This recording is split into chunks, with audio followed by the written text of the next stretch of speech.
Hey guys, welcome back here to Advanced Bass Fishing, and appreciate you guys joining me for today's video.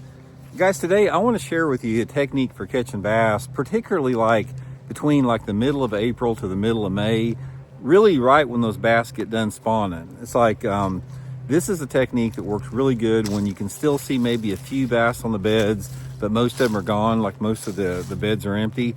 And even if you can't see beds, say for example, the water you're fishing is a little dirty, this technique's gonna work pretty good. So we're gonna get into that in today's video here. And also guys, real quick reminder, anybody interested in booking a personal on the water one-on-one lesson with me, shoot me a private message at my Facebook page, Intuitive Angling with Randy Blaukat. Do most of my lessons on Table Rock and Stockton Lake here in Missouri, so get you set up with that with a private message. And also guys, before we get started, thank you very much for everybody that has taken time to bookmark and use my Tackle Warehouse link that's in every video description. If you guys are doing that, if you're one of the subscribers that have been ordering your tackle through my link, thank you very much for me and my family. Really appreciate that. Okay guys, this is actually a technique I learned so much in bass fishing. It's you learn techniques from other people, even though people may not know that much about fishing. So I was fishing with some friends of mine. There was about 7 or 8 of us on a trip down to Table Rock Lake. They came from out of state to fish Table Rock with me.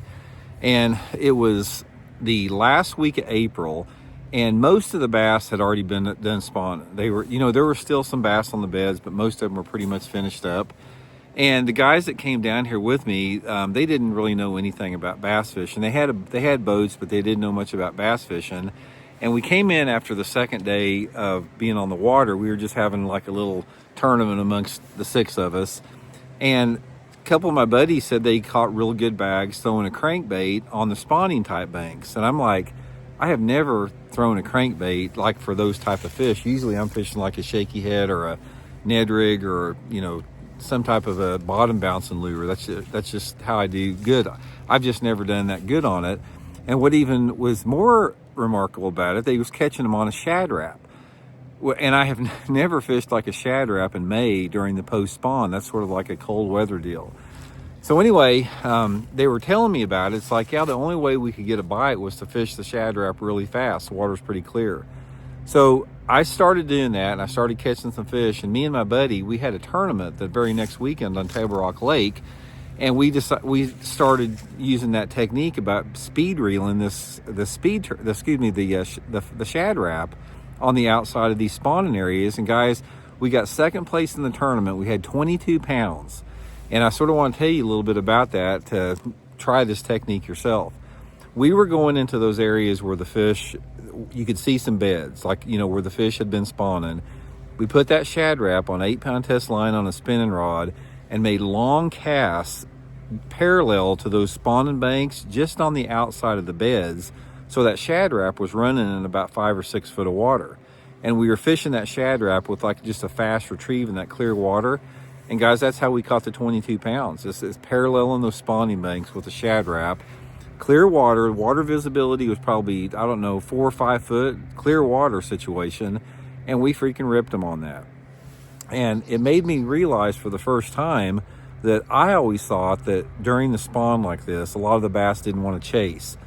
But there's always, and most of the time they don't. Now this is an exception to the rule, but this was one situation where guys, you just had to listen to what the bass were saying. And it's a prime example about you can't get locked into how you want to fish. I never would have tried that in a million years if my friend had tried it because he didn't know any better. He didn't know that he probably couldn't catch fish on a crankbait around spawning areas that time of year. But ever since then, guys, I've been using it, pretty effectively. Another technique that I've been using in the same situation, if the water's a little dirtier, is paralleling those same type of spawning areas with a square bill crankbait, like a 2.5 or 3 inch square bill, and speed cranking that crankbait, a little shallower in that off-colored water. But guys, just try that. It's if you're fishing, right now, and the fish have been spawning in your area, try getting a crankbait. It doesn't have to be a shad wrap or a square bill. It can be, in fact, some of those buddies, they were catching them on a deep little end crankbait. Try paralleling those spawning type areas with a crankbait right now or as soon as those fish get done and see what happens there. So hope it helps you guys catch some. We'll talk later.